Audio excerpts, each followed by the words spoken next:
Mesdames, Messieurs, je vous le disais, arrestation de l'ex-chef d'arrondissement de Parakou pour un post incitant à la rébellion.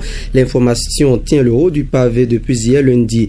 De quoi s'agit-il concrètement? Je suis avec Franck Ezaï Aounou. Franck, bonjour. Bonjour, Cameroun Nanda Ousmane. Que s'est-il réellement passé? Allez, c'est vrai, c'est bien entendu l'information qui tient le haut du pavé depuis le début de ce week-end et en début de semaine notamment. L'ex-chef du premier arrondissement est dans de beaux draps. Il a des ennuis judiciaires suite à la publication d'un post jugé pas trop orthodoxe parce qu'il inciterait à la violence et à la rébellion. C'est le mobile pour lequel Razak Amadou Abdou a été interpellé et jeté en prison. Le post en question est balancé dans un forum WhatsApp dont l'administrateur a été également écouté. Ce dernier a pris des dispositions très hardies et disons salvatrices qui visiblement l'ont tiré d'affaire. J'y reviens tout à l'heure, mais parlant du post, le contenu encouragerait à la rébellion et lorsqu'on sait qu'il y a un arsenal juridique dans notre pays qui régit désormais tout ce qui doit passer sur les réseaux sociaux,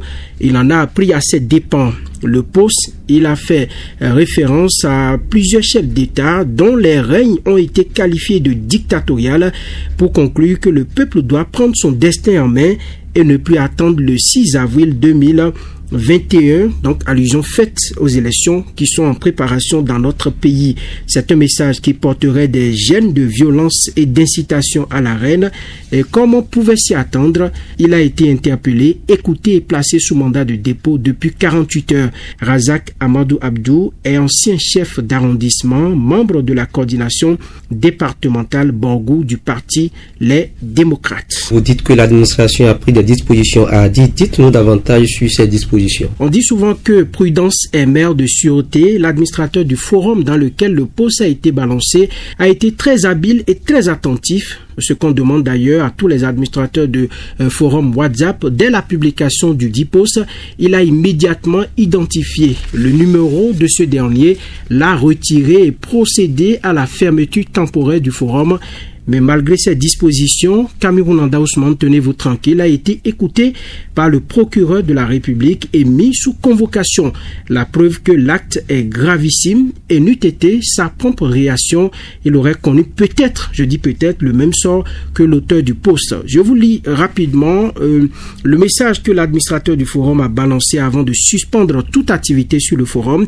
Il dit « Je viens ici de faire part de la raison de la fermeture du forum. Après notre audition le samedi 23 janvier 2021, la procédure a suivi son cours normal. Ce lundi 25 janvier 2021, j'étais devant le procureur avec le membre qui a balancé sur le forum le test violant nos principes. Actuellement, il est en route pour la prison pour incitation à la rébellion et moi mis sous convocation. Cette situation m'interpelle et m'amène à prendre de nouvelles résolutions. Sur ce, le forum restera fermé jusqu'à l'élection présidentielle. Toutefois, les membres qui souhaiteraient publier ici peuvent nous laisser inbox les messages pour Tami. Merci pour la compréhension. Voilà un peu les dispositions prises par l'administrateur de ce forum. J'avoue qu'il a été très intelligent. Sinon, on parlerait en ce moment d'autres langages. Alors, avant de vous laisser partir, Franck Ezaï Aounou, que risque l'ancien chef d'arrondissement de Parakou?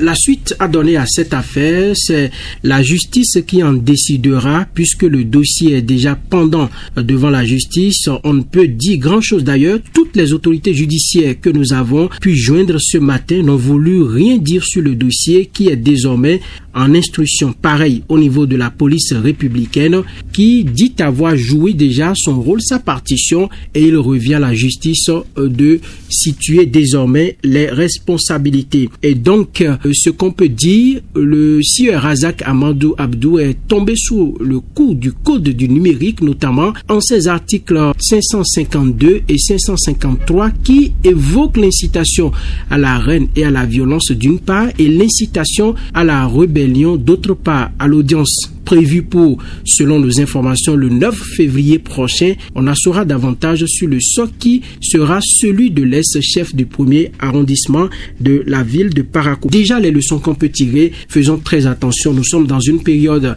très sensible et le code sur le numérique, le code pénal et tout ce que nous avons comme arsenal juridique au Bénin, nous devons en tenir compte en faisant des publications. Il ne sert à rien de jouer au Django pour se retrouver devant les juridictions. Faisons très attention sur les réseaux sociaux. Ce ne sont pas des réceptacles de messages incitant à la violence ou à la haine. Ça ne nous rend pas service. Donc soyons prudents.